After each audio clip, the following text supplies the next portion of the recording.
Sorry, and close my door, please. I'm not even gonna do anything.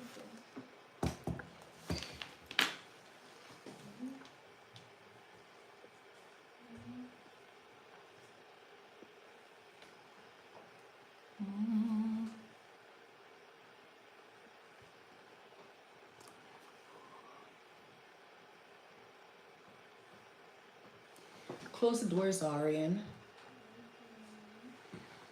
Hi, Renee. How are you? Angelia. My boutique. Let me turn this thing around. So.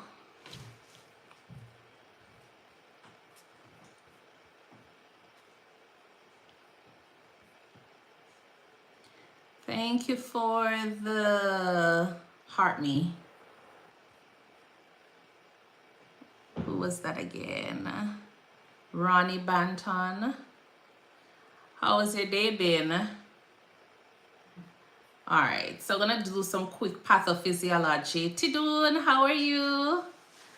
We're gonna do some quick pathophysiology. We'll rush through those and then we'll do some additional questions. I'm only spending 1 hour on the live tonight, only 1 hour. As you can see, I've done my hair yet as promised. So, okay. Hi, welcome on YouTube. If it's your first time, remember to go ahead and follow me on YouTube at ThinkNursing. The full live streams will be posted over there. You can also follow me on TikTok at ThinkNursing, where, you know, we post 1 and 2 things every now and again. Welcome, welcome, welcome. And remember to give the video a thumbs up and tap the screen to give the, you know, the video a like. You can also share, that would be nice. Sandra, how are you doing? All right, so let's do this one. So some of the questions are going to be almost similar to, you know, some that we did last night. So as I said, this is just like, you know, trying to get back our pathophysiology going. So a little bit of a twist to it. So let's see.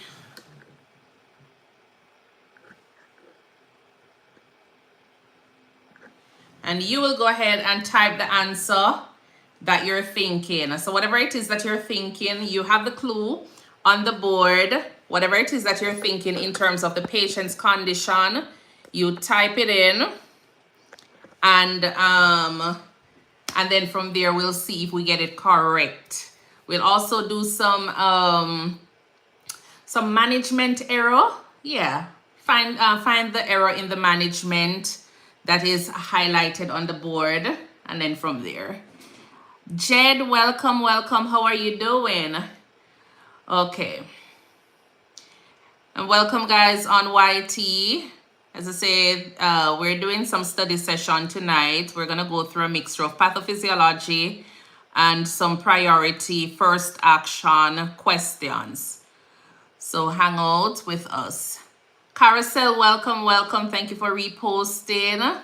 Hypovolemic shock. Okay, so the clue is the patient is cool, clammy. They're hypotensive, weak, thready pulse, and you have loss of circulating volume. What are you thinking? Hypovolemic shock for this patient. So cool, clammy skin, hypotension, weak, thready pulse, and loss of circulating volume is hypotension. So it is caused by severe blood loss or fluid loss resulting in decreasing preload and cardiac output, hence you having the weak and thready pulse. Let's move on to a second one. I think I have about 10 of these. Chest pain, hypotension, jugular vein distension, you have muffled heart sounds, and Beck's triad. What condition is this? So if you have a patient that is having muffled heart sounds on your assessment, the patient is also hypotensive.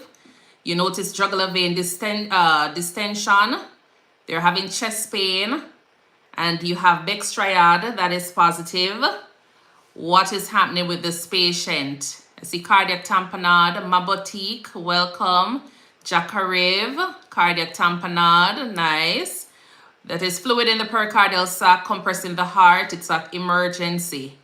So jugular vein distension, hypotension, chest pain, muffled heart sounds with your Beck's triad. Infection, low blood pressure, high heart rate, fever, or hypothermia. The patient is also flushed in terms of the skin. What condition are we thinking here? Jacqueline, welcome, welcome. Oh, that one was Beck's triad. Weak heart. Jack Crave says sepsis.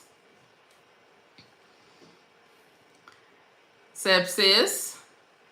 Nice. So, infection. Patient is going to become hypotensive. You have the heart rate increasing. This patient can be either hypothermic or they can have a fever. It's not all the time they have a fever. You understand? It can be cold as well. Cold sepsis, warm flushed skin, thinking about a septic shock. So you have systemic inflammatory response leading into vasodilation and end organ failure. Grace to me, welcome, welcome, yes. Air in the pleural space, the patient has sudden sharp chest pain and tracheal deviation. That's a giveaway. So the patient is having air in the pleural space. There's sudden sharp pain and tracheal deviation. What is going on with this patient? Tension pneumothorax. Yes.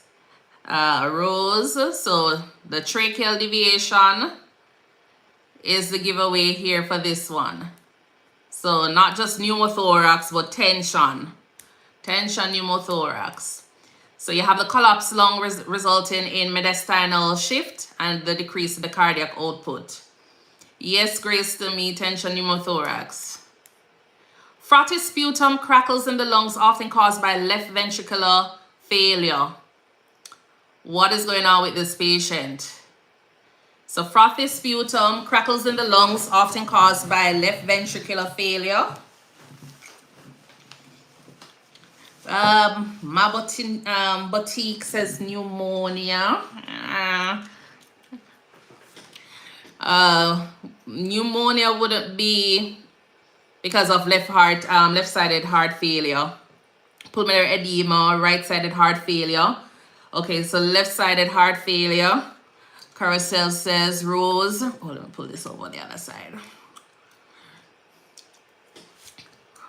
So, yes, Grace to me, your pulmonary edema. Who else had said that? Okay.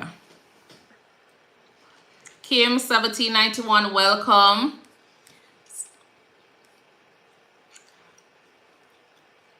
Fever, chills, productive cough, dullness and percussion, crackles and decreased breath sounds. What are you thinking is going on with this patient here? So fever, chills, productive cough, dullness on percussion, crackles and decreased breath sounds. Pneumonia, Grace to me says. Thank you, keep it up. Pneumonia, okay, nice.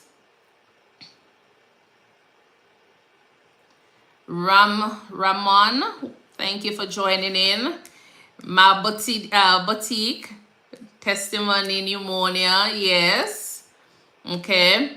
You have a patient with headache, stiff neck, photophobia, positive Kernig's and Brzezinski's sign. What's going on with this patient? Meningitis, nice. Bryce Stevenson, welcome. Meningitis, Grace to me, meningitis. Tripped metal detector. Welcome, welcome. Thank you for the heart, me. Meningitis, yes. So that's the infection of the meninges, inflammation resulting in neurological symptoms. Transient neurological deficits less than 24 hours. It's a warning sign for stroke. So transient neuro deficits less than 24 hours, warning sign for stroke. TIA, Bryce Stevenson. Grace to me, TIA, testimony. Yes, what's TIA? Tripped metal detector is asking. Transient ischemic attack. Yes, Ramon. Okay. Confusion, tremors, slurred speech seen in alcoholics, and they tend to have thiamine deficiency. So confusion is tremors, slurred speech seen in alcoholics, and they tend to have thiamine deficiency. What's going on with this patient? Delirium tremens, warning, DT. Grace to me. Yes, it's a withdrawal. So Wernicke's encephalopathy.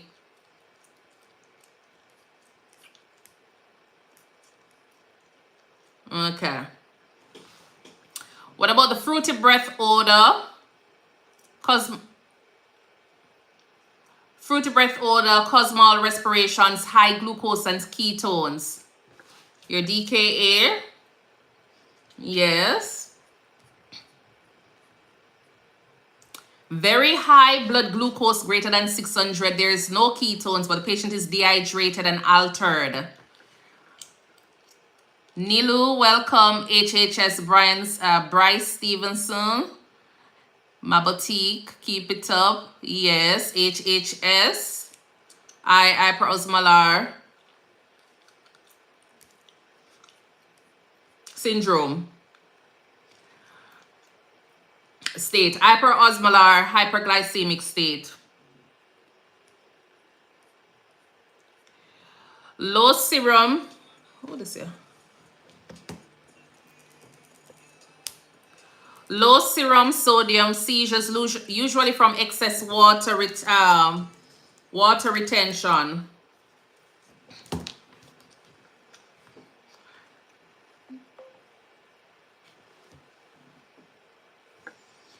SIADH, Ramon, keep it up. So you have SIADH, Mabotique. Syndrome of inappropriate ADH.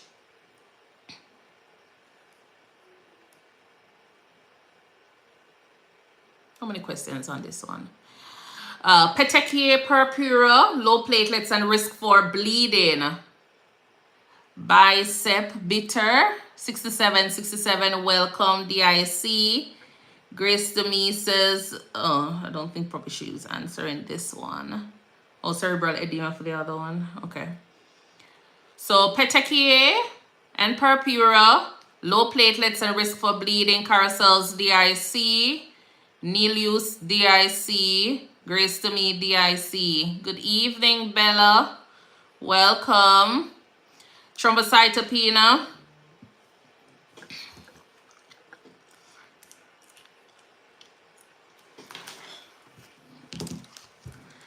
Okay. Who is this?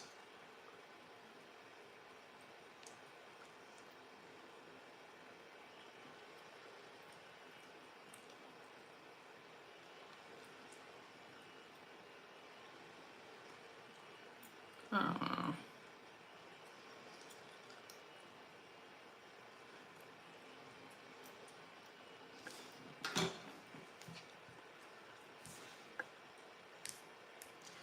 And I think we'll do one more. We'll pass that one. Well, it's already there. Autoimmune destruction of the red blood cells, fatigue, pallor, and jaundice. Hemolytic anemia. I think probably about severe allergic reaction, airway swelling, and hypotension. What is going on with this patient? Anaphylaxis, Ramon, Bryce, Grace to me, nice. Carousel, anaphylaxis, good. Why did I thought it was only 10 here? Soft, brittle bones and vitamin D deficiency. Soft, brittle bones with vitamin D deficiency. Rickets, osteoporosis.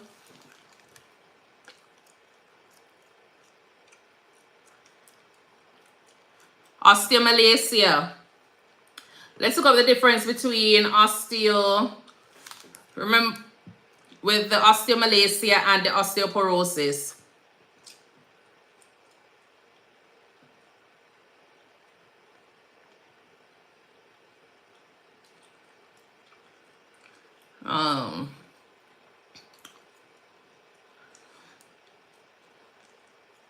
So for the osteoporosis, you have the bones becoming porous and weak.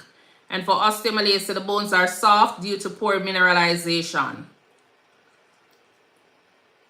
So osteoporosis, porous bones, and osteomalacia, soft bones. So your rickets. So the soft brittle bones is for your malacia.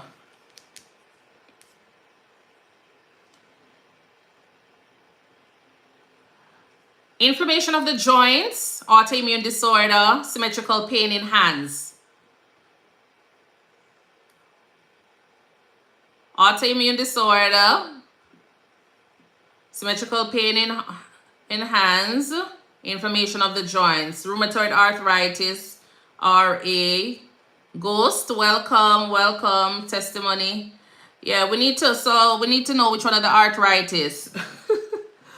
See arthritis there. Carousel says RA. Okay, nice. Yes, Ramon. Itchy, scaly, silver patches, overactive immune system. Ghost says psoriasis. Psoriatic arthritis, grace to me. Kia, welcome. Monique says eczema. So scaly, silver patches, overactive immune system. Psoriasis.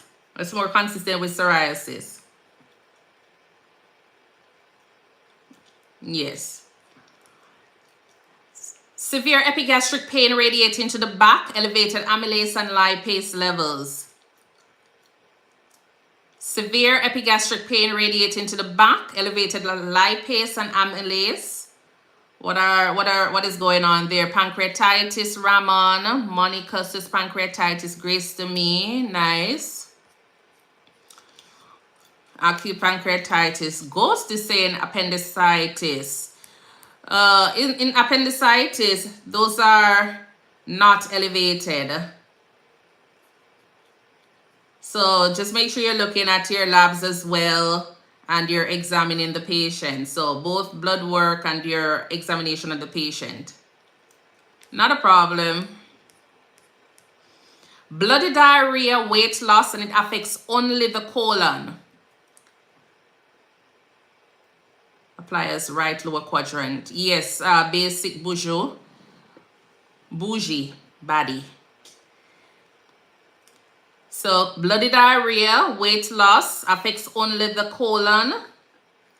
Colitis, ulcerative colitis. Yes. Oh. Basic bougie body. All right, so patchy inflammation throughout the GI tract. Cobblestone appearance would be your basic bougie. I think I said it. We've seen it already. The Crohn's disease. Yes. Monica, welcome. Okay, I think that is... Oh, okay. All right. Are you able to see? I think probably that one is a little bit too small. Let me fix it. Hold on.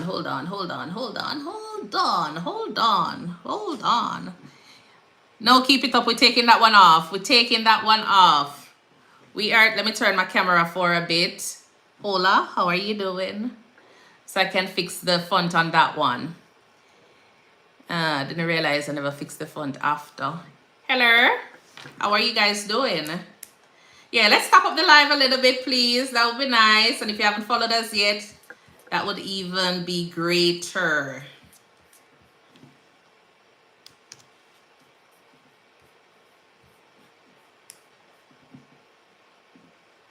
Let's see. So let's put it at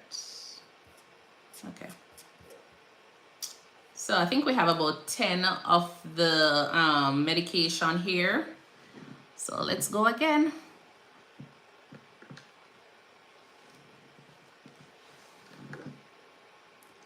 Thank you guys. Grace to me, how are you doing? And everybody else.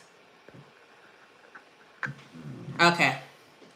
So what medication lowers blood pressure tend to cause dry cough? And we say ACE, lisinopril, ACE inhibitors, lisinopril. Okay, nice. Rose, Bella, Monica says ACE. Yes. Blocks the conversion of angiotensin 1 to angiotensin 2. What medication relaxes the bronchioles, may cause some tremors? Thank you, Grace to me.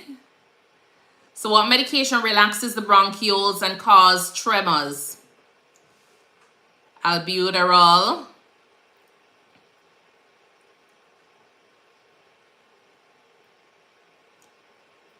Yes, bronchodilators, albuterol. Yes, Sadia, welcome, welcome. Beta 2 agonists. So, oh, this was just a little bit too close. I'm not gonna go too far. A loop diuretic, we use it every day, causes potassium loss and ototoxicity risk. Furosemide, Lasix, furosemide, yes. Furosemide, definitely. Yes, Sarah. What medication is used for atrial fibrillation? It also helps with slowing the heart rate. Shanshan, thank you for the follow. Yok Yok, Wagwan, how are you doing?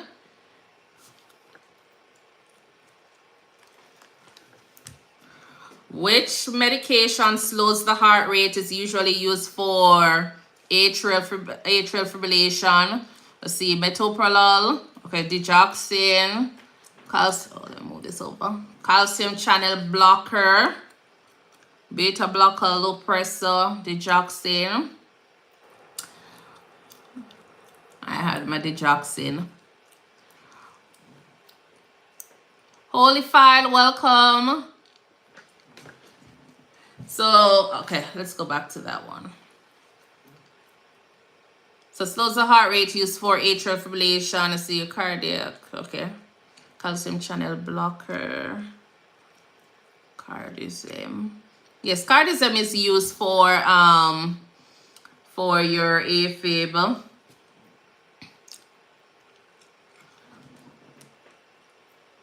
Okay. What medication prevents clots and you have to monitor your APTT? Your lab value there. What medication prevents clots? You have to monitor your PTT levels. Okay, so I see heparin, warfarin. No, Monica, not warfarin. So warfarin prevents clot, but in terms of the lab that you monitor, it's gonna be your INR for warfarin. So heparin, you monitor your PTT, and warfarin, you monitor your INR.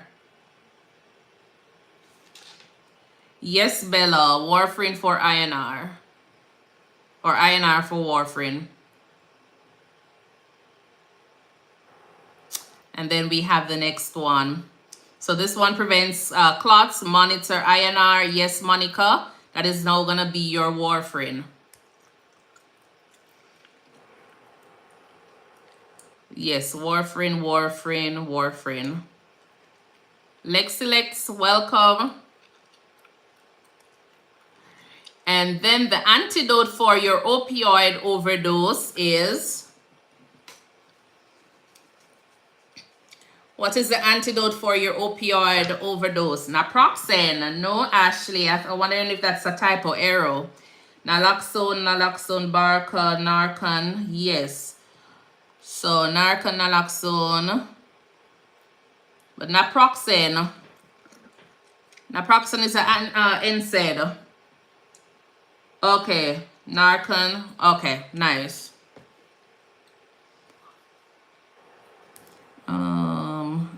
think I have. All right, let me go to my other question. Can't turn this thing around again. I'm gonna just block the screen for 2 seconds.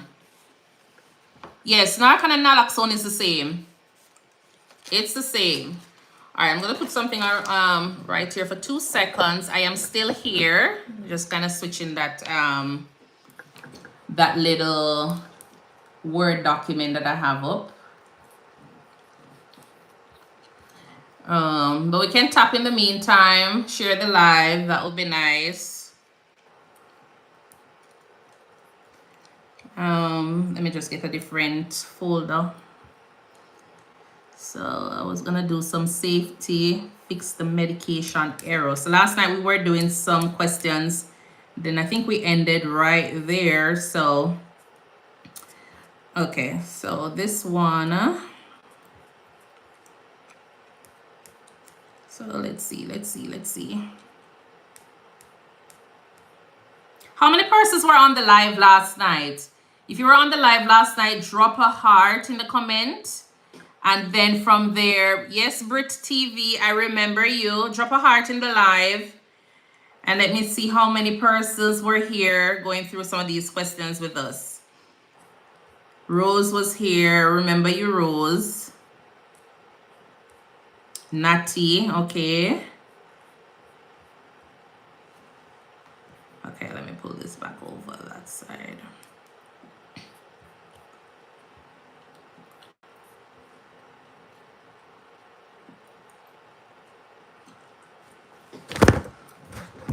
You left in the middle, Nilu? Okay. Well, as I said, the full live stream is over by YouTube on my page there at ThinkNursing. So feel free to go over and check out the page and look at the videos.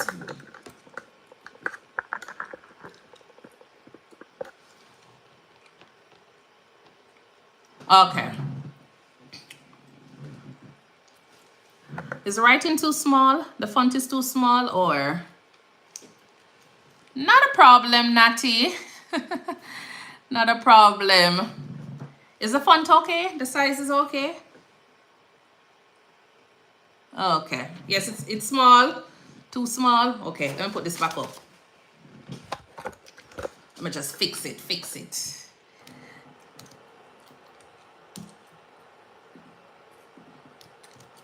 2 seconds. I just don't want to put it too big and then you guys see the answer. Where am I now?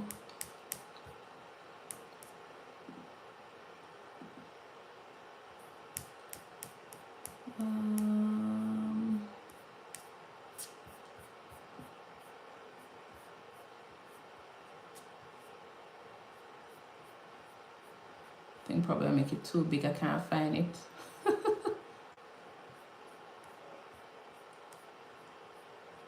I'm still here.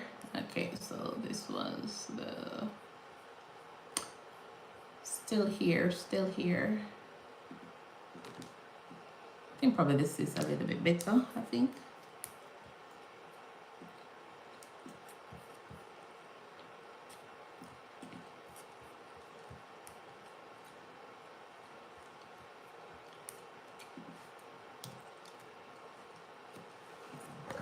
Okay. That's a little bit better, right? All right, no problem, Brit TV. Not a problem. Enjoy your evening. Okay, nice. So a client with pancreatitis suddenly reports mid-epigastric pain radiating to the back. The patient is also diaphoretic, and their blood pressure dropped from 122/80 to 90/60. What is the first action? And remember, say, look at the words. So you have first action, priority. This one is asking, what is going to be your first action as a nurse? A, give hydromorphone. B, assess lung sounds. C, notify the provider. D, stop fluids and obtain a lactic acid or lactate level. So you have a client with pancreatitis who suddenly reports mid-epigastric pain radiating to the back. The patient is diaphoretic and their blood pressure drops from 120 to 90/60. C, notify the provider, okay. Only see makes sense. Dr. Claimer, welcome. All right, what are you thinking is going on with this patient? Why you need to go and talk to the doctor? So the patient is having pain. Why you never give the hydromorphone? See or wash hands, naughty. So why you go ahead and talk to the doctor about this patient? A drop in their blood pressure, more of a rupture. Sadia, welcome, welcome. Yes. You're thinking about possibly a rupture, hemorrhage going on, because you have this patient whose blood pressure was 120. Now they're, becoming hypotensive. They're also diaphoretic. So you want to go ahead and notify the provider. Sudden hypotension and increase in pain is possibly due to hemorrhagic or shock. The nurse must activate or provide a response immediately. Pain medications don't treat instability. ABCs don't show pulmonary issues, and fluids should not be stopped. This worsens the shock for this patient. And not only that, with the hydromorphone here, with the blood pressure, it can also result in the patient's blood pressure dropping even further. So, the patient is having pain. That is not important right now. Need to let the provider be aware of what's going on, and then you go ahead and start prepping this patient for surgery. All right, you'll eventually get your fluids. Start getting your fluids because this patient is going to need fluids. You'll get your fluids. You'll eventually assess lungs, all of those things. But the most important thing here is to notify the provider and then start prepping this patient for, OR. Getting your blood type and screen, consent form sign, getting your 2 large bore IVs, making sure that this patient who was diagnosed with pancreatitis is NPO, and then from there. So let's go on. A post-operative patient's client's dressing is saturated with blood within 20 minutes. What's your first action? A, reinforce the dressing. B, check the incision site under the dressing. C, apply direct pressure or call the surgeon.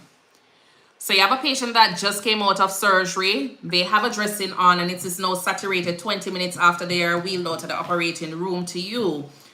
C, apply direct pressure. So the first action is applying the direct pressure for this patient. Carlos, welcome. Lifeline, welcome. So apply direct pressure, then you can go about with, reinforcing the dressing, and then from there. So the first priority is to control the bleeding by applying direct pressure, which is going to prevent further blood loss before calling the provider. So this patient is at risk for what kind of shock? What kind of shock you think this patient is at risk for? A post-op patient.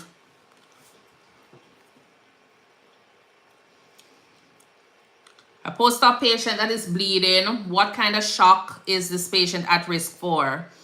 Hypovolemic, hemorrhagic, yes. Blood loss. So the patient is having blood loss. They're losing volume, so they're going to be at risk for hypovolemic shock.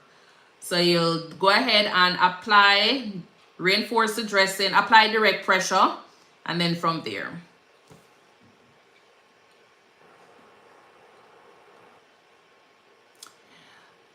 A client with COPD has a respiratory rate of 72. The patient is drowsy, and they are also retaining CO2 based on their ABG levels. What is your first action? Increase the oxygen from 2 liters to 6 liters. Position in high Fowler's position. Call respiratory therapy for BiPAP. And D, assess lung sounds. So Yanesi, welcome. B, Sarah. B is Ross, Grace. So B, position in high Fowler's position. Why you want to put this patient in high Fowler's position? Why you want to position this patient in high Fowler's position? What's the rationale behind that?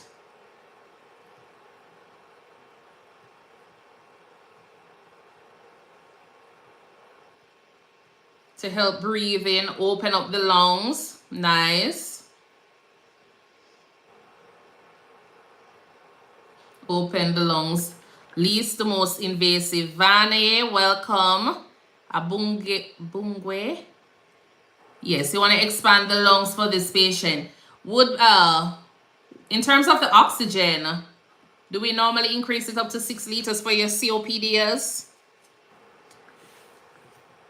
So Benjamin is saying C. No, not C. It's gonna be B. No. And plus, if you increase it, what is gonna happen? This patient is also already drowsy. This patient is already drowsy.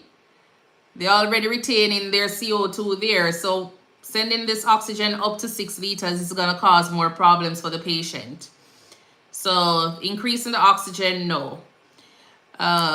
You go ahead and just reposition. Airway breathing first, C first. Positioning improves ventilation immediately. Increasing oxygen can worsen the CO2 retention. BiPAP is next step after improving the position. So yes, you're not going to increase the oxygen because it's going to decrease their hypoxic respiratory drive. Grace to me. Only providers can change liters of volume, L volume. My cam cool. What's the L volume?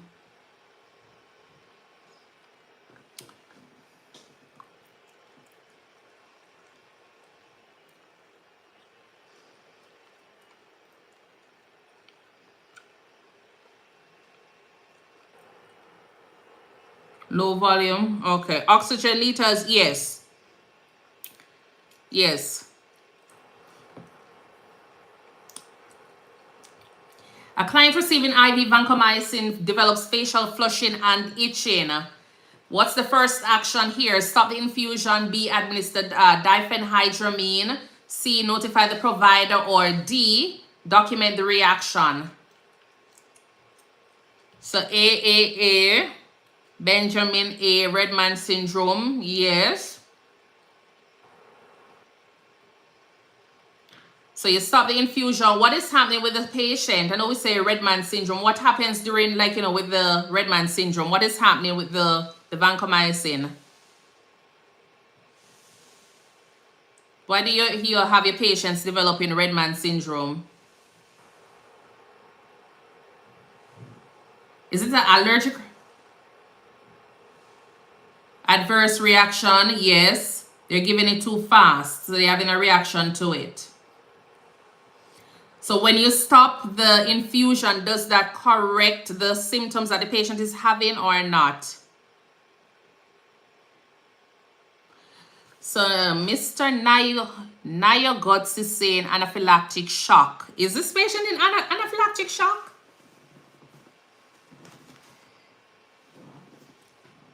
When a patient is on vancomycin and they start having the Redman syndrome, are they having an anaphylactic reaction? No, they're not. It's just the Redman syndrome. So you turn down the rate or you stop the medication, then the symptoms will improve. They need to stop it. They need to stop it, slow the rate down. Some patients, you might catch it a little bit earlier, so you might just slow the rate down and, you know, continue. Because they will tolerate it at a, you know, when the rate is a little bit slower. May take a longer time to go in, but it's Phil. Okay, Phil. I'm happy that you're listening in. So you want to go ahead and stop the infusion. This patient is having Redman syndrome. It's not an allergic reaction. So we won't be doing the diphenhydramine. If the patient needs it, like, you know, for itching, the patient is still having itching, nothing is wrong with administering, but stopping usually helps with correcting the symptoms of the patient. So stop the infusion first and then treat afterwards. Inflammatory. Oh, sorry. Okay, no problem, Grace to me. A client with DKA is confused and has a serum potassium of 2.7. What's your first action? Start the regular insulin drip. B, hang IV potassium. C, obtain ECG. Or D, administer IV 1 liters of normal saline bolus. So you have a patient that has DKA and is confused and has a serum potassium of 2.7, what is your first action? See, B, 1A student, Mons, welcome, welcome. I see Arizu says C, Margot says C. Who on YouTube here? Anybody on YouTube says, oh, Monica says B. Nobody says D. So you have a client with DKA that is confused and has a serum potassium of 2.7. It's tough. Yes, it's a tough one. It's a tough one. So we know that the potassium is low, so this patient is at risk for arrhythmias, okay? Benjamin on YT says D. Okay. So they need, Dr. Clem says they need their fluids, so D, okay. So Lifeline says D, Anna says D. So this patient is in DKA. We know it's a medical emergency. This patient is at risk for dehydration. Just think about the pathophysiology. Patient is confused. You have a potassium of 2.7. So what is your first action for this patient? We're going to say D, treat in order, nurse T32. So go ahead and start with your fluids for your DKA. So I'll always start with your fluids and then you treat your potassium, then your insulin. Hypokalemia must be addressed before the insulin, but the circulatory system takes preference or priority. Yes, Trula. D is it. Oh no, JB1723 says push potassium. Oh no. We're not pushing no potassium unless it is on the crash cart and we're rushing over with it. But we're not pushing any potassium. We're gonna do IV potassium, slow infusion. No push around here with no potassium, okay? So you go with your fluids. Then you address your potassium before your insulin out. So fluids, calcium, gluconate, regular insulin, and your dextrose. That's what happens with the lethal injections. Insulin push potassiums into the cell. Shen 101, welcome. Yes, the patient will die and you lose your license. Thank you so much, Sarah. Benjamin, thank you for tuning in. Bailey is asking, why would you hang normal saline before potassium? Think about it, Bailey. Why would you hang your normal saline before your IV potassium? Somebody want to help Bailey? Okay, so you're going to get potassium into the cell. You want to remember the problem with the DKA. They need fluids. For DKA, they need the fluids. That is very, very important. So go ahead and get your fluids on board and hydrate the patient. Then you can address everything else from there. Yes, the potassium is low, but the patient is also hypovolemic, low on fluids because of that that DKA, the dehydration that is taking place from all of that acid and the hyperglycemic state the patient is in. So start with your fluids. They're going to need tons of fluids. Then you go ahead with your potassium before your insulin. You also do your calcium before you start your potassium and all of those things.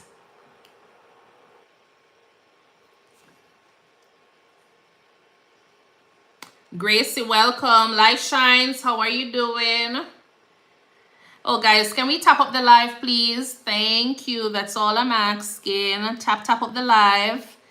Give the video a thumbs up. And remember, if you're joining in late, you can also get the live streams videos on YouTube at ThinkNursing.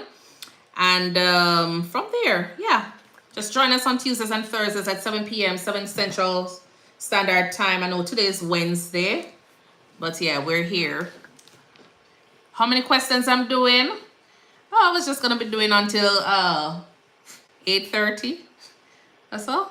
Yeah, 8:45. Never really had a set amount of questions. Because I tend to ask a lot of questions in between. All right. A stroke patient suddenly develops the inability to speak and the right arm is limp. What is your first action? A stroke patient suddenly develops or becomes unable to speak and having right arm limp. What is your first action? A, check glucose. B, notify the stroke team. C, perform an NIH stroke scale. Or D, position supine with the head of bed flat. Betsy says B. I see Rebecca says C.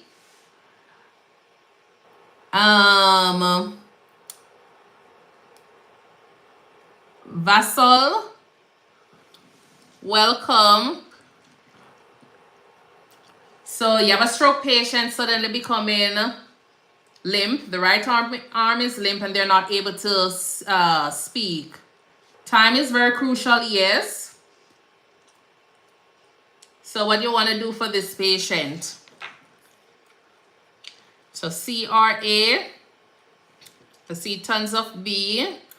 We're going to go ahead and check the glucose to make sure that this patient is not hypoglycemic or hyperglycemic. Betsy says, what? Yeah, man, check the sugar.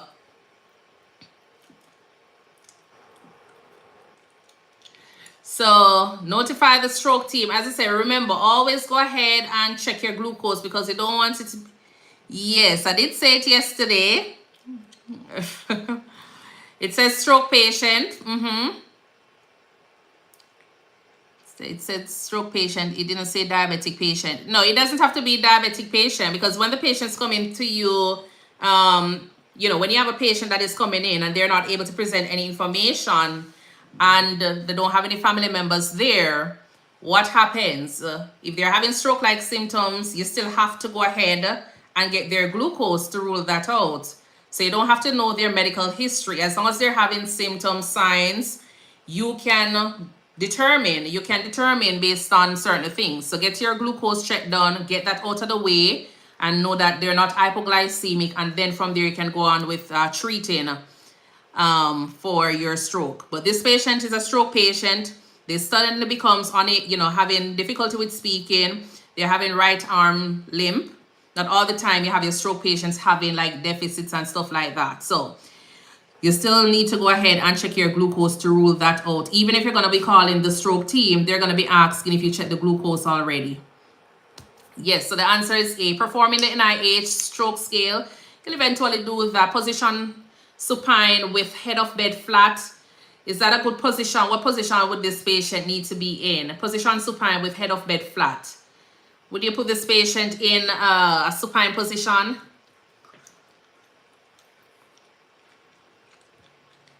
Left side line. No, you don't want to put this patient in a supine position. Can get them up to like your 30 degrees angle, you know, and then from there. Yes, the risk for aspiration, head of bed at least 35 degrees. Mycam, welcome. So always rule out hypoglycemia first. It mimics stroke, so make sure you get that out of the way. High folars, semi-folars. You don't want to get them all the way into like a 90-degree angle. So you can get them into a semi-folars position, 30 degrees, 35 degrees.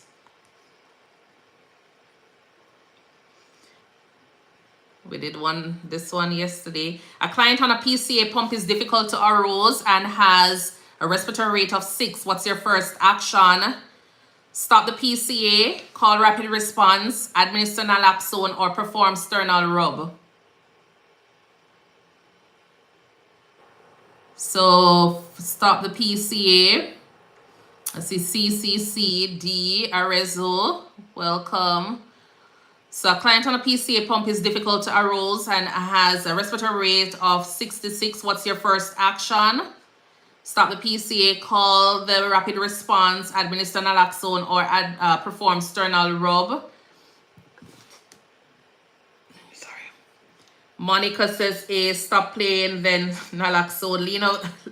Lead innovations. You're going to go ahead and stop the opioid source immediately. Stop that pump and then you go ahead and stimulate the naloxone.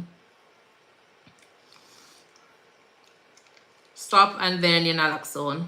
Are they DNR? We're not so sure. Didn't present itself in the question, so we won't think about that. Whatever the question says, then, you know, we just go ahead with it.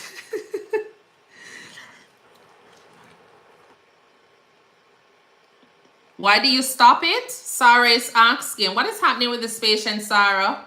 Let's go back. So you have a patient that is on a PCA pump. When you have a patient on a PCA pump, what is... you have a patient on a PCA pump. And now the patient is not arousable. And you notice that their respiratory rate is 6. So you're giving opioids. What is happening with this patient? They're declining, so you gotta stop. What is declining? Lexi? What is declining? The pass out, the overdose. Whenever a med is causing a reaction, you stop it. Okay, but I want you to be specific as to what is going on with this patient, Marina. So what is happening with this patient? So Lexi says heart rate is declining. Respiratory rate is 6. Respiratory depression. Respiratory depression. They're relaxing, so they're dying. Okay. So yeah, so this patient is overdosed on the medication. So you have to stop it to help with that respiratory rate there. So the respiratory rate is low because they're getting too much opioid. Too much of that medication is on board. So you have to stop it, or else you're going to tank their respiratory rate even more and send them 6 feet under. Medication-induced respiratory distress. Yes. So stop the opioid and then you do your naloxone. You have a newborn who is grunting, nasal flaring, and having subcostal retraction. Is that normal for your newborn? You have a baby, a newborn, someone just coming out of baby mama's belly, you know, and they're here and they're like grunting, they're flaring up, nasal flaring, subcostal retraction. Is that something normal for this newborn? You know, they're just coming to the world. Is it normal for them to be like that? They're a little bit excited to take in a little bit of oxygen? No? No. So this baby is distressed, not normal. Yainsley, welcome. They're having difficulty breathing. So the grunting, the nasal flaring, subcostal retractions. What is your first action? So you have this baby in your hand. What is your first action? You're going to apply CPAP. You're going to stimulate the infant. You're going to assess the SpO2, or you're going to contact NICU and say, hey, team, I have a little one down here that is grunting. What are you going to be doing for this kiddo? CCC, assess. Okay, nice. So always remember, you start with your assessment. So your assessment, airway, breathing, circulation, ADPI, you start with Maslow hierarchy of needs, and from there you decide. So you know this baby is distressed, so you go ahead and assess. So assess SpO2. So your airway, breathing, circulation, assess oxygenation before intervening. Okay. So the grunting, the nasal flaring, subcostal retraction, that child is distressed. You check your oxygen saturation, see what's going on. Then from there, you know, you call your NICU team. You get them on their little CPAP, stimulate the infant as well, just to make sure. But then, as I said, the child is grunting, the child is distressed. Go ahead and suction as much as you possibly can, and all of those things.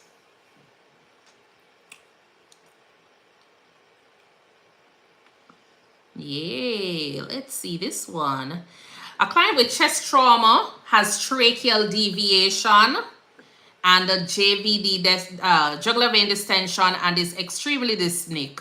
What is going on with this patient? You have tracheal deviation to the left, jugular vein distension, and extreme dyspnea. What is going on with this patient?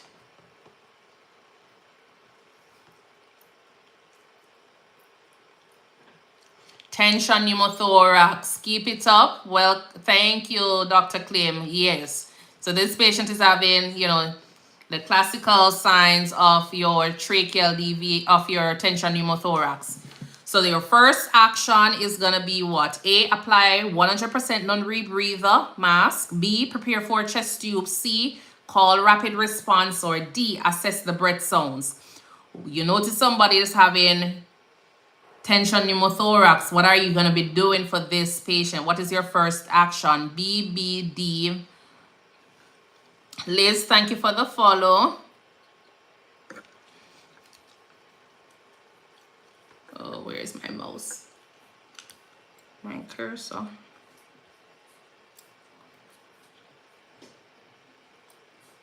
Oh. So you want to go ahead, call rapid response because this patient is having a tension pneumothorax. It's life-threatening. You activate rapid response and then they'll come down and do the necessary things for this patient. In the meantime, you prepare for a chest tube. You know, you'll definitely do your assessment. Desi, welcome. You'll definitely assess your patient. For this patient, when you activate your rapid response, what can you anticipate outside of the chest tube? So this patient is hypotensive and is severely distressed. What other ways you can think of in terms of managing emergency management for this patient? What other ways can we help with the tension pneumothorax? What are you anticipating apart from the chest tube? What else can you do for this tension pneumothorax that is life-saving? Bag valve. No.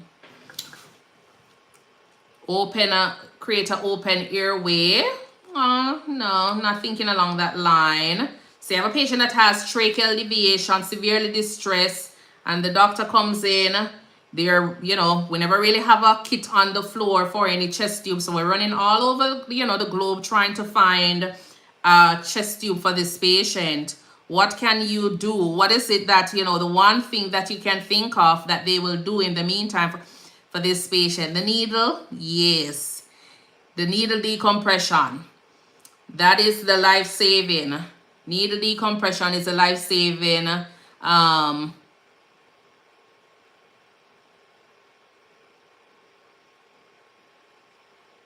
the life-saving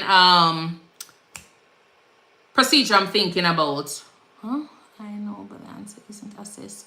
So the client with a chest trauma has tracheal deviation to the left, jugular vein distension, and extremely dyspneic. The first action is to call rapid response. In the meantime, you'll be thinking about getting your chest tube, but if the doctor comes down and they want to go ahead and do your decompression, then they'll grab the needle and go ahead and do that. So the answer is C, call rapid response, because they can't really do anything else for the patient. Yes, you'll probably put the patient on a little oxygen. You'll assess your patient in the meantime. But the priority here, or the first action rather, is to call rapid response.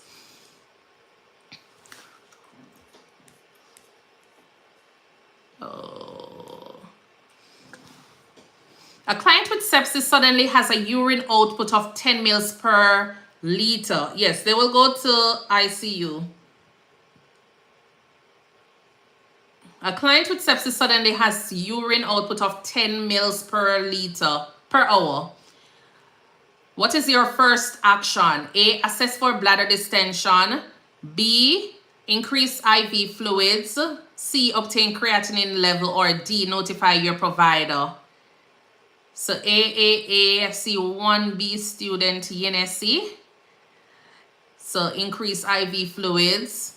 So you have a client with sepsis, suddenly has urine output of 10 mils per hour. What is your first action? So you have someone that is in sepsis. We know what is happening in sepsis. What's the pathophysiology behind sepsis? What is the pathophysiology behind sepsis? So you have a patient that has sepsis and this patient suddenly has a urine output of 10 mils per hour. So this patient is having little to no urine. So Arizo is, yes, so pink bow, so infection. So infection, and what we know about infection, what is happening with the bacteria in sepsis in terms of the pathophysiology, what is happening in sepsis, why you have your patient having low blood pressure, their volume is low, they're having low urine output, it spreads to the blood.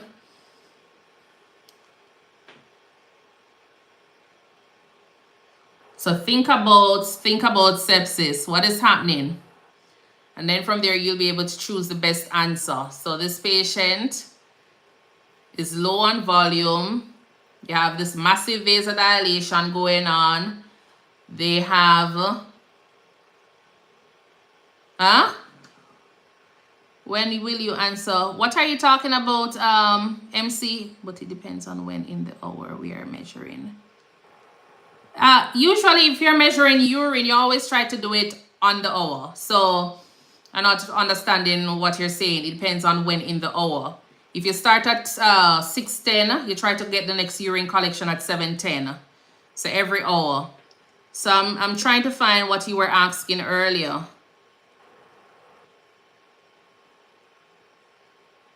Oh, yeah, I just read it aloud because some persons want a question read, but it's on the screen here as well.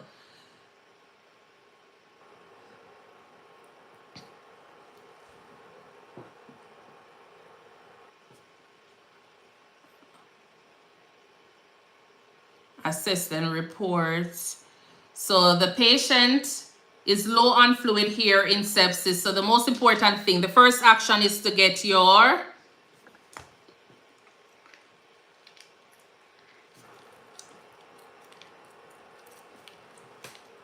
okay.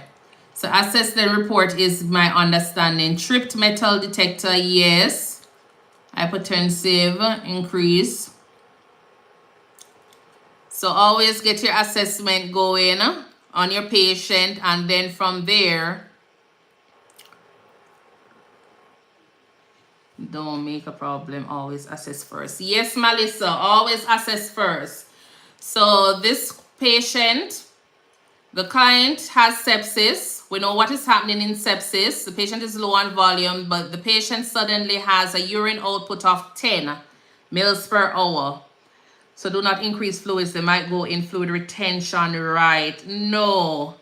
So the sudden change in the urine, there's just a sudden change in the urine. So the urine was probably, normal. The output was good because you're treating your sepsis. So a lot of times they're like hypotensive. You want to get a lot of fluids on board. But if you realize that there is a sudden change in their urine, you want to go ahead and do your bladder scan and do your bladder scan to see exactly what is going on. Is it a case where the patient is totally out of urine, they're just dry, or is there something else going on with this patient?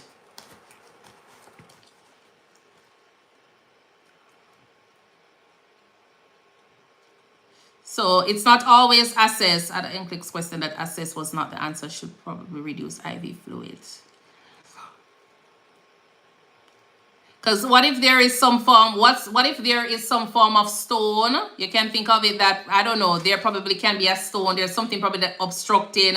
Just go ahead and check. Because if you have this patient in sepsis, it's a case where the catheter, probably is blocked. I don't know. But go ahead and do your assessment. Check your bladder to see if there is something else going on. Because you're giving this patient a lot of fluids. So you're expecting fluids to be coming out. If you check the bladder and there is no urine, then you can go on to addressing other things that might be happening with the patient. So assess the bladder and then notify your provider. As I say, it depends on the fluids that you have, because if the bladder is empty, then you definitely want to go ahead and give more fluids, because more than likely the patient is not putting out the urine or not making enough urine. In most cases, assessment is first, especially if much information isn't given. Yeah, always do your airway, breathing, circulation. If you can't find that, then you move on to your nursing process. If you can't find anything to do with your nursing process in terms of your ADPI, assessment, planning, assessment, diagnosis, planning, implementation, evaluation, move on to your Maslow.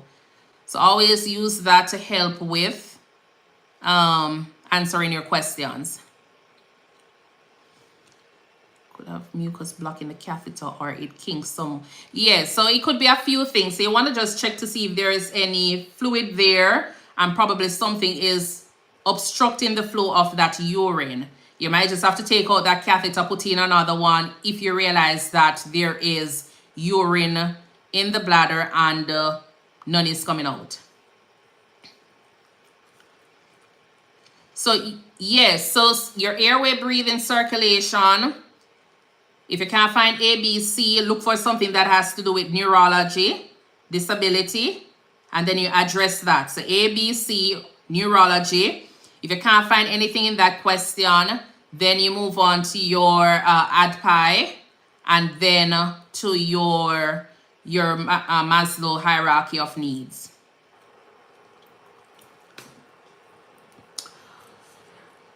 So always check for mechanical causes, retention before assuming kidney failure. Check the purse wallet for cash. Welcome. Thank you for tuning in. A child with asthma has silent chest after continuous wheezing earlier. Is that good or bad? Is that an improvement in the treatment? So you have a child with asthma who has a silent chest after continuous wheezing. Is that something that is good or bad? JV says bad. Monica says bad. Yes. Not a good sign. It's worsening. So what is your first action? A, start your nebulized albuterol. B, call rapid response. C, prepare for intubation. Or D, assess SpO2. So you have this child who is asthmatic. You are giving them treatment. Well, asthma has silent after continuous wheezing. So no, they never had any treatment. So the child with asthma, silent chest after continuous wheezing earlier. What will you do? D, can't see D. Oh, D says assess SpO2. So assess as SpO2. So this is the same thing we were talking about earlier. So C, D. So your first action is going to be to assess, is already in the question. Assess B. So your silent chest is showing that this patient is having severe obstruction. So go ahead, check oxygenation. Then you go ahead with what? Putting on some oxygen, rapid response, all of those things. Daniel Torres says ADPI. So let's go. When would you intubate? See if in ICU. So start nebulized albuterol.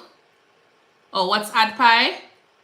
Assessment, diagnosis, planning, implementation, evaluation. The nursing process. Nurse T3, 2. So the child with asthma has silent chest after continuous wheezing earlier. What is your first action? Start nebulized albuterol, call rapid response, prepare for intubation, assess the SpO2.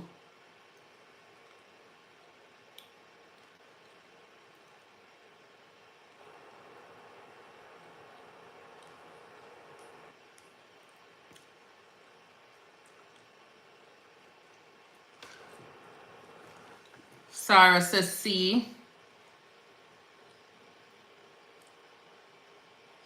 Prepare for intubation. So remember, the child was a child with asthma, silent chest after continuous wheezing. So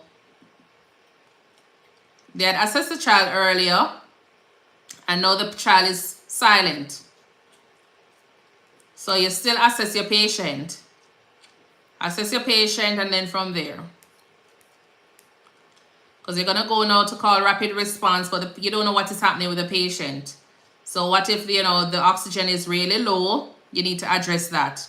Oh, the ID, Ali, I'm sorry. Sorry about that. Some persons had seen D. Okay. Oh, this one was on me last night as well. A client with a trach cough, tracheostomy tube coughs the inner cannula, ejecting it onto the floor. What is your first action? A, call respiratory. B, clean and reinsert the old cannula. C, ventilate with a bag valve mask. Or D, prepare for intubation. So you have a patient that has a tracheostomy tube and they're coughing in front of you, and then, they cough out the inner cannula. What is your first action? So the first action is still A, call respiratory. B, clean and reinsert the old cannula. C, ventilate with a bag valve mask. And D, prepare for intubation. C. And then Carousel says B, clean and reinsert the old, no, I think I did this wrong. So this one is...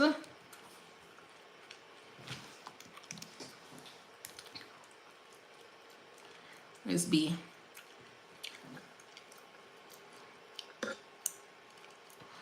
So, okay. So what is your first action here? So you have a patient that has a trach, coughs out the inner cannula and ejecting it on the floor. Your first action is to, let's see, some person says ventilate. Pebble says B.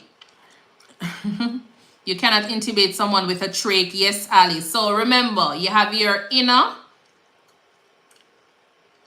Oh, no, this is the inner outer. Hold on there. No, that's the inner. So this one. Yeah, I'm going to stick with that.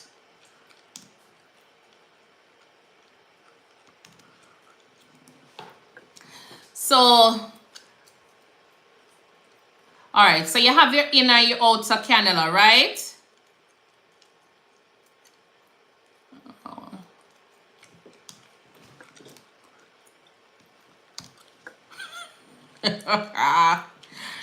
You have your inner, your outer cannula. So this patient coughs out the inner cannula. So the inner cannula is out. Yes, it seems to, so it's going to be a sterile. It's supposed to be, hold on. So if they cough out the inner cannula is out. Think of the your trach. Your inner cannula is out. Remember, you have two parts to your trach, your inner and your outer. So if they cough out the inner, let me look it up. The inner cannula. Remember that you always try to have your intubation kit at the bedside. So ventilate with a bag valve mask.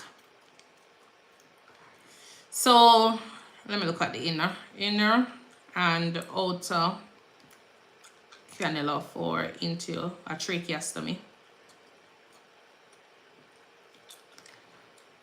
Because one of them, remember, you take out one piece to go ahead and clean. So, okay, so it's not, so we were correct on. So the inner one, so this is, it's not the inner one is the outer one is the one that you'd probably prepare for intubation. So my answer was correct. So this one. So this one, so the inner piece, the inner cannula is the one that is removable. So that's the one that we normally, the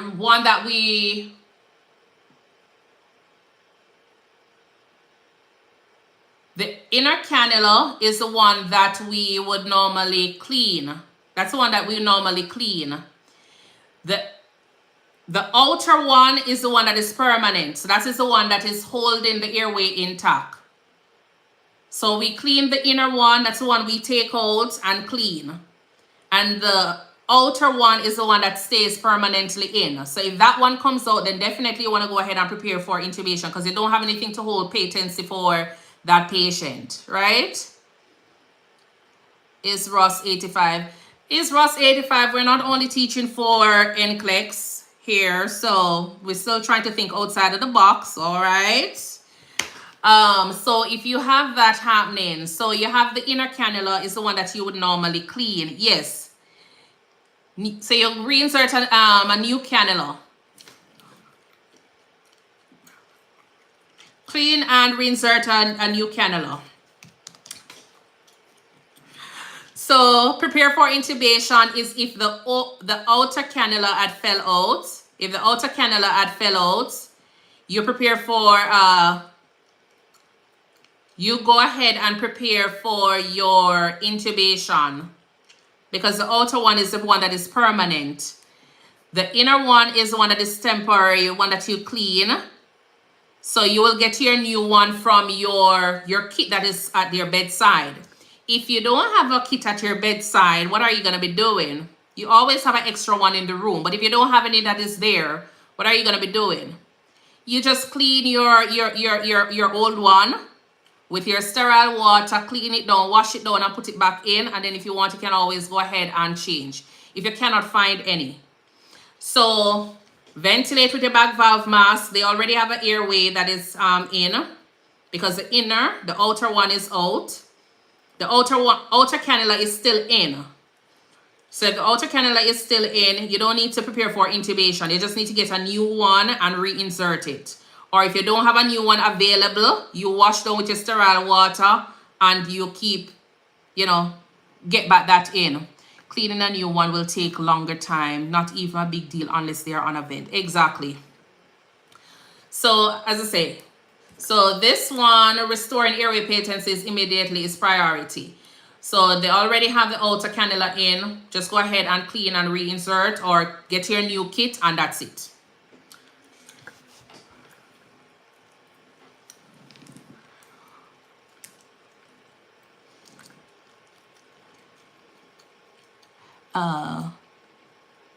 During cleaning, what happens to the patient? The patient is there probably talking to you. You just need to give them a little bit of oxygen in the meantime while you're cleaning. It's not going to take you 10 hours to clean.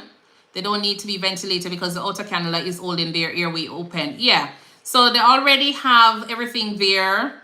So unless they were on oxygen because, their oxygen saturation is low, then you can always just go ahead and put a low flow oxygen if they were on oxygen before. But their airway is pretty good. Oh, you guys never see it. A client receiving blood reports lower back pain. First action for this patient is to A, stop the infusion. B, flush the line. C, take vital signs. Or D, notify the provider. Okay, Francisca, we're not saying reuse, okay? We're just using different scenarios. People are in different parts of the world. So we're just saying different scenarios here. So a client receiving blood reports low back pain. First action: A, stop transfusion. B, flush the line. C, take vital signs. And D, notify the provider. Joycelyn, welcome.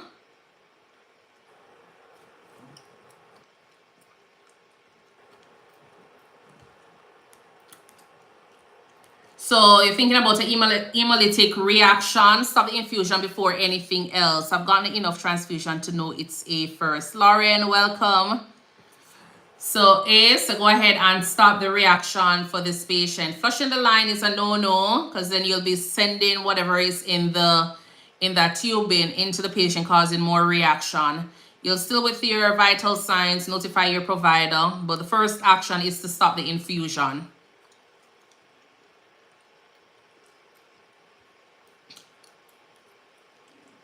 A client with increased intracranial pressure has Cushing's triad. What is Cushing's triad? What is Cushing's triad?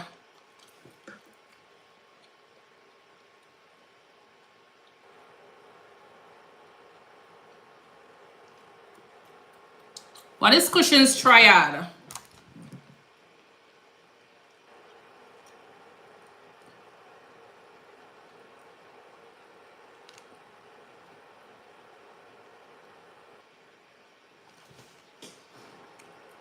So low blood pressure, widened pulse, and they're tachycardic.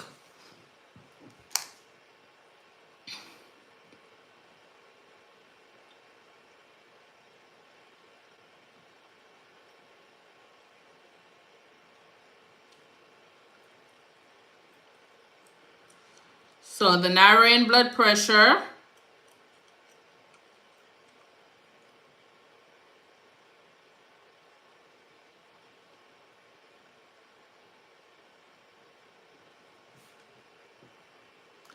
So they have the widening pulse pressure, bradycardia, and irregular respirations. Irregular. Smiley, yes. Yes, Lisa Marie, welcome, welcome.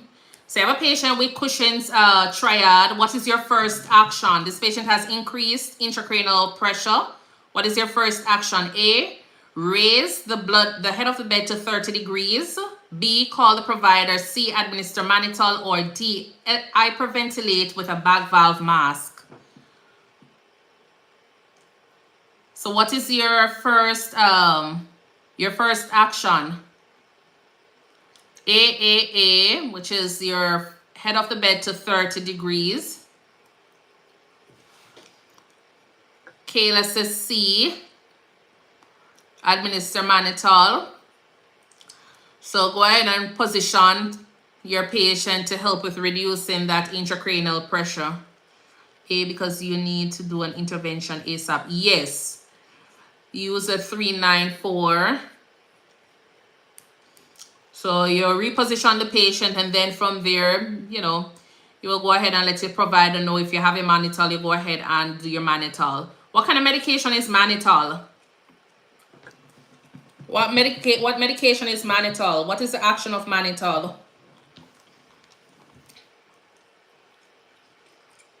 Lower CSF, osmotic diuretic, yes.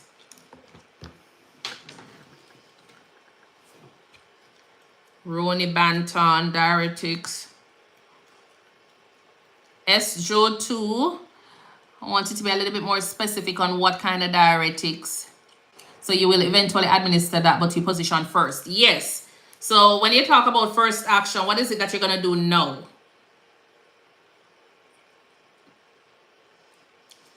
Sugar, alcohol used both as sweetener in food products. We need an order first. Thank you. Yeah. So everything, once it's a medication, you need your order. You need your order, whether it is verbal, whether it's, verbal telephone, you need an order. And then from there, do an intervention you don't need an order for. Exactly 394. So do something that will help the patient at that time in the meantime. To reduce swelling and pressure inside the eye or around the brain. Harold, welcome, welcome. We're moving on to that, Mayra. We're moving on. Patience. Hello, remember not everybody is going at the same pace, so just be patient with other persons as they're expressing, their answers. So A, as we say, you position the patient first to help with reducing their intracranial pressure. If option is high Fowler position is right or not. Would you put this patient in high Fowler's position? So SA is asking if option for high Fowler position is right. If it's there, what is going to be happening? So if you put this patient in high Fowler's, think of the patient with intracranial pressure SA. What is happening? It's going to further worsen their pressure.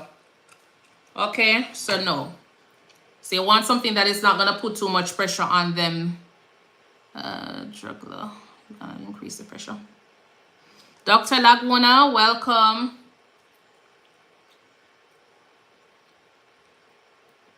Not a problem. A client with suspected pulmonary embolism becomes restless and tachycardic. What is your first action? A, administer heparin. B, elevate the head of the bed. C, apply oxygen. Or D, get a D-dimer labs. So a client with a suspected PE, pulmonary embolism, becomes restless and tachycardic.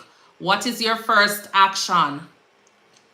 A, administer heparin. B, elevate the head of the bed. C, apply oxygen. D, get your D-dimer labs. So C, apply oxygen. Will you do B? Yes. So C, apply oxygen. Why oxygen? So we just looked at a question a while ago. Someone was asking, will we do B? So you do your, why are we going with C first? Why are you gonna do C, then B?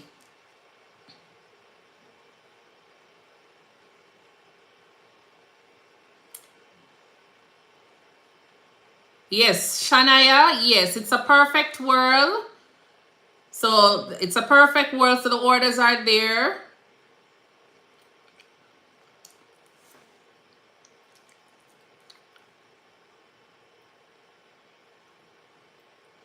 So the patient is suspected to have, of having a pulmonary embolism, becoming restless and tachycardic. What are we going to be doing for this patient? Lack of oxygen can cause tachycardia. Airway first. Yes.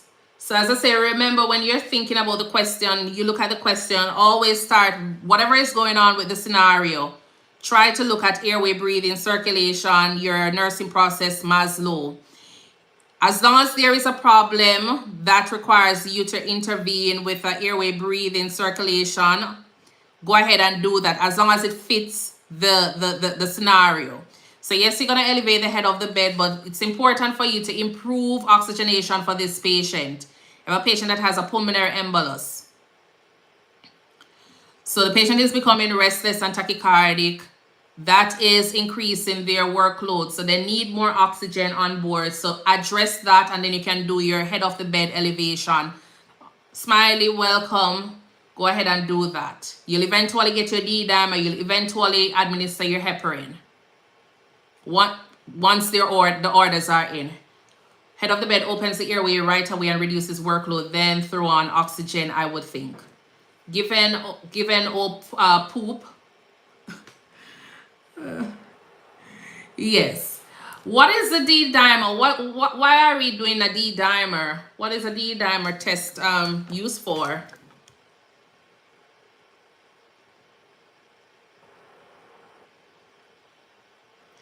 You're fine. What is a D-dimer test?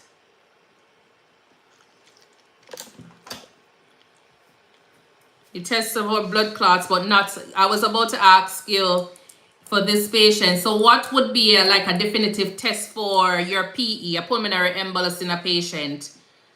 So what would be like a definitive testing for this patient? What is this patient gonna need? So they'll eventually do their D-dimer. Sometimes the doctors won't even go to the D-dimer because once you have, you know, all of these symptoms, which test can they just go to check to see if this patient has not a chest x-ray, Doppler, no. Is it a blood test for protein fragment? So it's a test, yes, Harold produces when blood clots. You definitely want to go for your CT scan. That is going to be the one that is going to tell you exactly where that clot is. So you'll see some doctors just bypass the D-dimer because the D-dimer, it might be elevated because of different things, but it might not tell you that this patient is having a PE. So you'll go ahead and get your CT scan. Why not B then C? Marine is asking, why not B then C?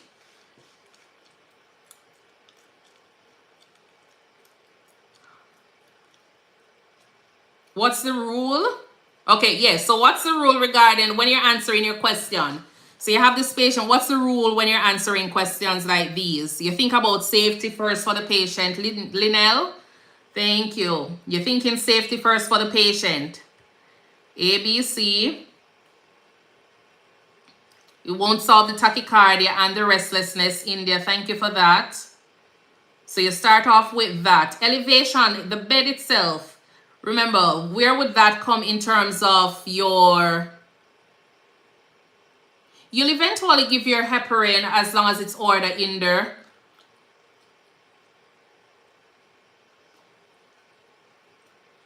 You'll eventually give your heparin, but what is the first action?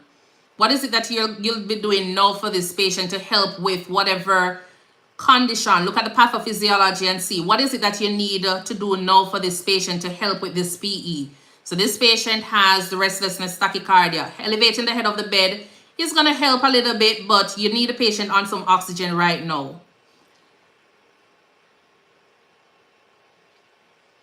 So you'll eventually get the heparin. You give the heparin. The patient is still there, restless and tachycardic. You get your D-dimer labs. The patient is still there, restless and tachycardic. You need to give the patient some oxygen. Jacinth, welcome.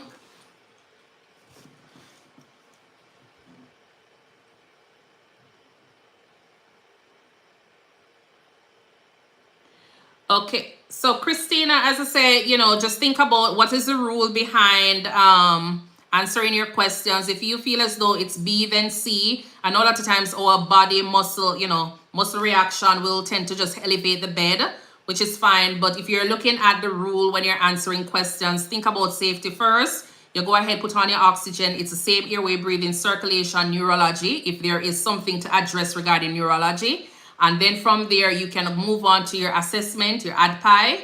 If you can't find anything else, then you move on to Maslow hierarchy of needs, where you talk about physiological needs, all of those things. Head of bed would have been down that side. So what is the first action? If you feel as though it's B, then that's just how I would think about it. Some mechanos, I think about it like that. What can you do now before leaving that? Actually, exactly. All right, no problem. Let's move on to another one. Oh my word. I'm gonna do 2 more questions, and then you go ahead with the orders.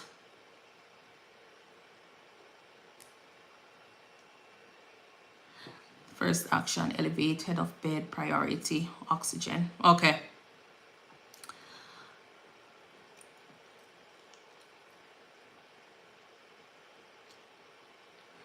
Yeah, we're kind of thinking too deep into some of the questions.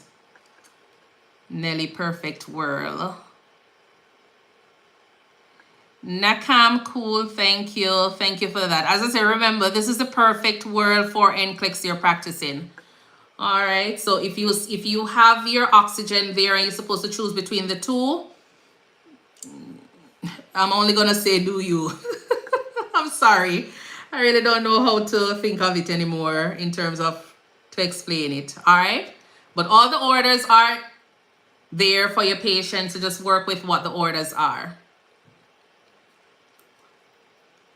Go with brain, heart, liver, lungs, and pancreas order. Sometimes it works. All right, so I'm gonna do 2 more questions, and then from there, I will be finishing off my life for tonight. So this one, a client with a G-tube feeding shows residual volume of 500 mils. So what is your first action? A, stop the feeding. Let me put on this. Stop the feeding. B, reassess in 30 minutes. C, increase water flushes. Or D, lower the feeding rate. So you have a client that has a G-tube feeding that is having residual volume of 500 mils. So the first action is to A, stop the feeding. B, reassess in 30 minutes. C, increase water flushes. Or D, lower the feeding rate. So A, stop the feeding. Why would you stop the feeding? Is this residual fluid volume too little or too much? What are you expecting in terms of the normal residual volume? A, and then see what other orders there are and do that. Okay. It's too much. It's too much. What are you expecting in terms of with your residual volume for your G-tube? When you're aspirating, how much are you expecting to have? And then to say, okay, then it's okay for me to go ahead and feed this patient. 300 and less.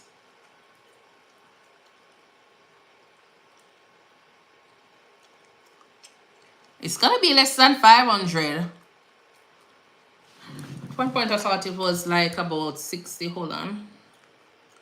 Arizo says 50.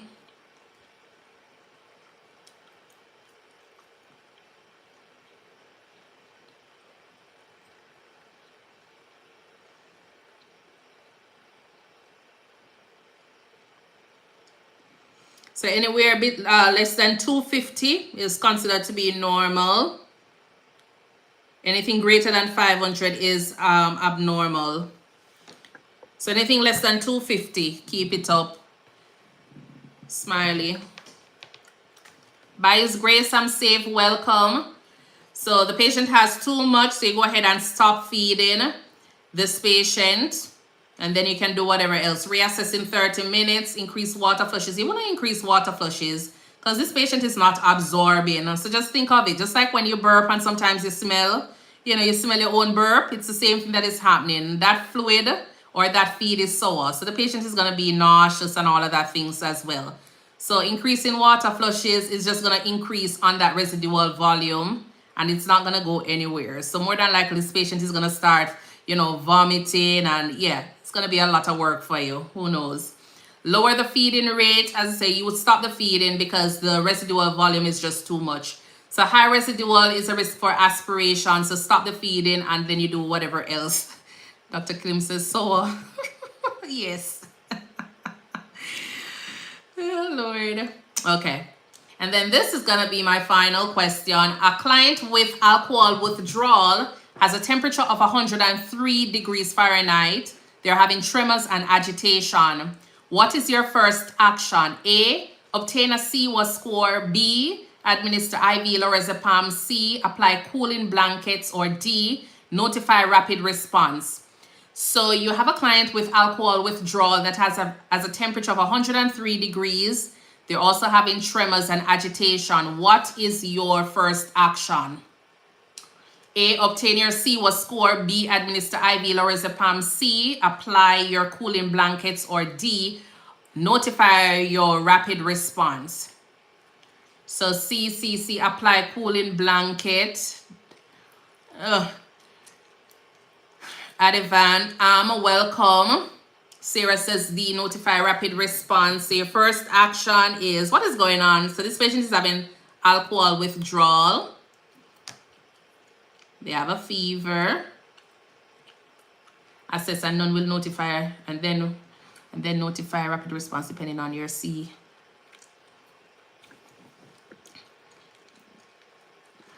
What is a CWA score? What is a CWA score? Why do we do CWA for these patients? What is a CWA score? Give them some Gatorade.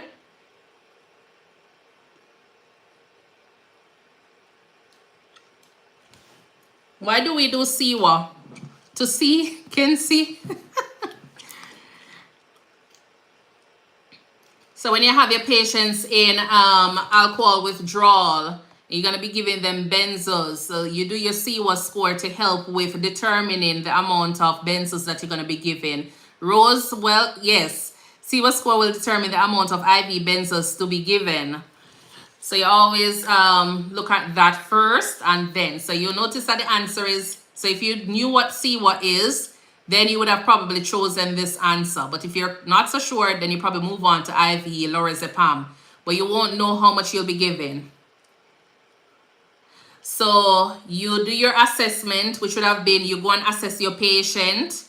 You ask them if they're seeing anything that is not real, hearing things, look at their tremors, sweating, if they're having goosebumps, those kind of questions. Yes, and then you calculate it. So that's all a part of your CWA score. Then you move on to everything else that is there.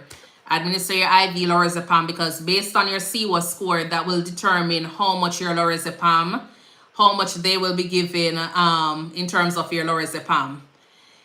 Apply your cooling blankets because you have a patient that is having the fever there, and notify your rapid response depending on what's going on.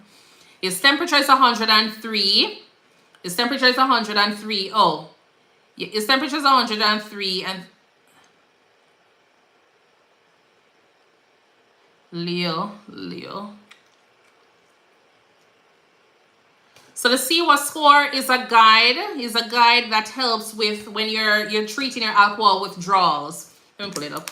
When you're treating alcohol withdrawals patient, you're going to be giving them benzo. So like your lorazepam, so it helps with guiding how much you're going to be, how much you'll be administering in terms of your lorazepam or your benzo.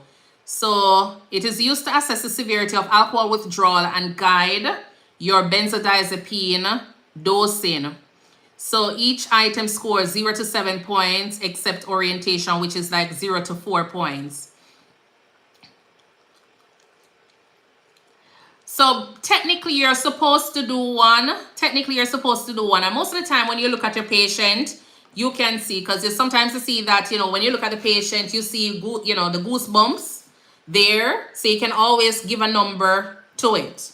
You will see that they're probably either crawling, well, not necessarily crawling on the wall, but, you can actually see things happening. So you can actually put a score to it because it's a range. And then from there, so you'll see them, having tremors. You ask them to hold their hands out and they can't even keep it up. Anxiety, so certain things, if you go ahead and try to touch them, they'll be like trying to jump through the door, things like that. You can go ahead and get your numbers for your CWA, and then that will guide the amount of benzo that you'll be administering. So clinical institute withdrawal assessment for alcohol. Yes, Abungwe. Fever won't hurt. So you just have to look at that. The maximum score they can get on their CWA is like, I think about 67.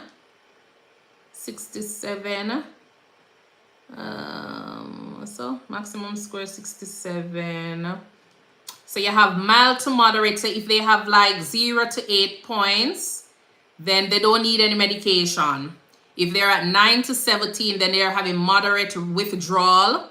So they will start their is 42. I'm seeing one here that is saying 67, but thank you for that. So Rose is saying 0 to 42. So if it is 9 to 15 points, then they get it's moderate withdrawal. So you can start your medication there. Okay, so I'm correct with the 67. If it is 9 to 17, then it is moderate withdrawal. Greater than 16 is severe withdrawal. And then greater than 20 is a medical emergency. So that's when they'll be at risk for delirium, hallucinations, autonomic instability. So you have to be aggressive with your fluids, your electrolyte replacement, get them on the continuous monitoring, and the benzos. Which one of the answer you're protesting, Dr. Klim? But you need to know what the treatments would be in order to do treatments. Yes. Yes, so you're gonna have your CWA, your CWA scale. Or your applying. Temperature is not a part of the assessment. Yeah, the patient has a temperature of 103.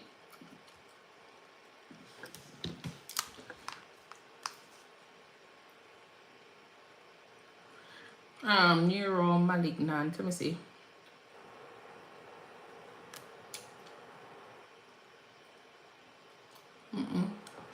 Yeah, the temperature is a part of the assessment. So the patient has a temperature of 103.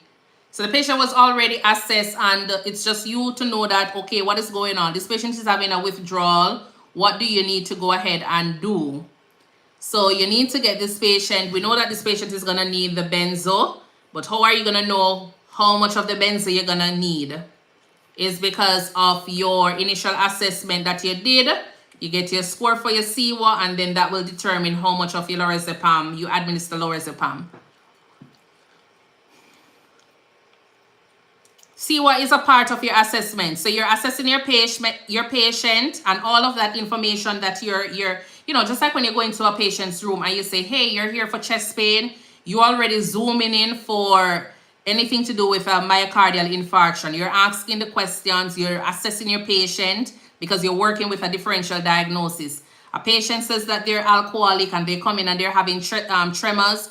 You're thinking that this patient is withdrawing. So you're zooming in to different things that you could be asking to help with you coming up with your diagnosis and treating this patient. So it's all a part of your assessment. So you have a patient that comes in for psych, and you're asking, oh, do you have any plans? Are you hallucinating? Things like that. You're going to be asking specific questions to get to your diagnosis. So I had an alcohol withdrawal patient. I went in for a CWA assessment and he got aggressive. Exactly. He threw, oh, ouch. Yeah. So just think of it, as I say, just go ahead and make sure you're thinking about your diagnosis. Look at the condition. Once you understand or have the, understanding of the pathophysiology, then that will help you with getting your answer. So we have to finish the assessment that was already started by someone else. Nursing care continues, my cool. Yes, you have to assess your patient because somebody might say that this patient is alive, but when you look around there, the patient is DEAD. So yes, you have to do your own assessment. Even if an assessment was done 5 minutes ago, it's your license, you're responsible for the patient. So go ahead and do your own nurse assessment. I'd say at first do benzos because he's risk for seizure because he's having tremors, and then use the CWA. As I say, Caitlin, when you're in the hospital, there are going to be standing orders. I worked at a facility in Maine, and there's no way you could actually go to a doctor. Even if the patient is, you know that the patient is having whatever, the doctor is going to be like, okay, then what's the CWA? Because the system is not going to allow you to just, if you're going to be bypassing it, that's fine. If the patient is having a seizure, but they will be using if they start having the seizure, then they're thinking that this patient is in the higher stage of the CWA score. So they will go ahead and use that number because remember, it's a range. So they will give the medication based on the range. So yes, they'll eventually put in the score for that patient for the CWA. So you will have your standing order, but at the end of the day, you still have to have a number when you are doing your CWA scoring. Okay, not a problem. So that was, meds are usually sliding scale like insulin. Exactly. This is sliding scale like insulin. Like peds, we will get weight every time before diagnosis. Well, Sarah, no, not like peds. Not like peds. For every patient, a lot of like some cases are weight based. What condition or what cases are you definitely wanting a weight for? You always need a weight for those patients. You need them for your peds patient. Who else do you need a weight on? An actual weight. So any medication that is weight based, you need an actual weight. So if you're gonna be doing like your heparin, your TPA, you have your stroke patient, you definitely go ahead and get your weight for those patients. So you have to get an actual weight. And then from there, a lot of times they come in, you're having a cough and a cold, they're going to be giving you, standardized dosage, but you need your actual weight for certain cases. It would be nice to weigh everybody, it's always nice to weigh the patients, but it's not possible all the time.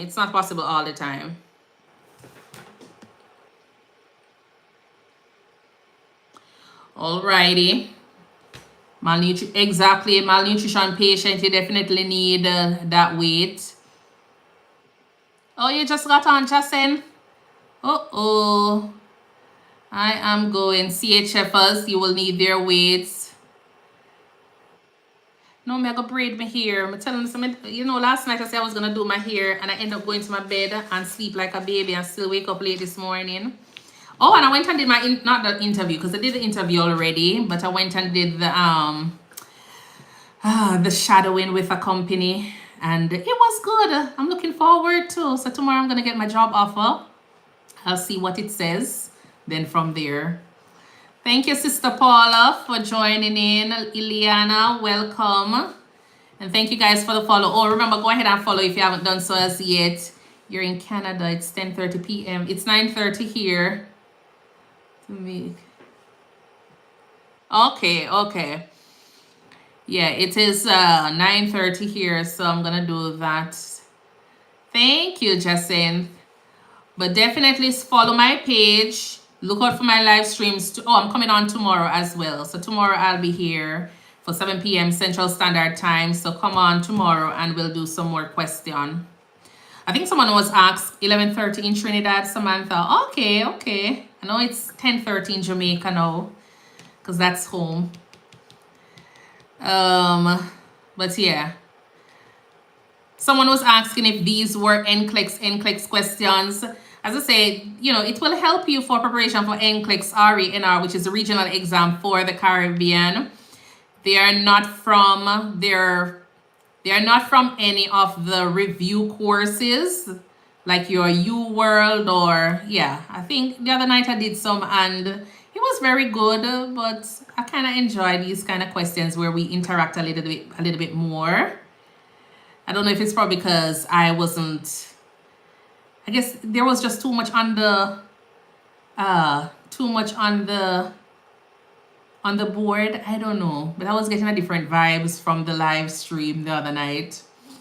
Please post story on TikTok if you can. Okay, I will do that. I will put them on the calendar for you guys. All right, so I'm gonna go now. So thank you guys for tuning in. Oh, for the time. Okay, and I'll try to put it on my calendar as well. I know I haven't been good with, posting on the calendar, but I'll try to put it on the calendar. So whenever, I don't know, I'm still learning TikTok, but I will try to put it on the calendar so it's there whenever you pass through the page, and I'll try to put it on the stories. All right, so enjoy your night. Trini Spice, enjoy your night now, and I will see you guys tomorrow evening for another live stream. All right, Queen Mimi, welcome. All right, enjoy your night, guys. Bye.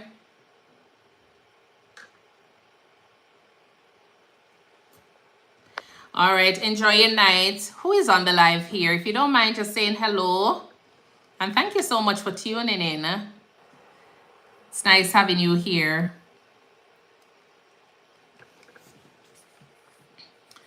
Yeah, I am gonna go and try and finish up my hair. It's the grandma plaits.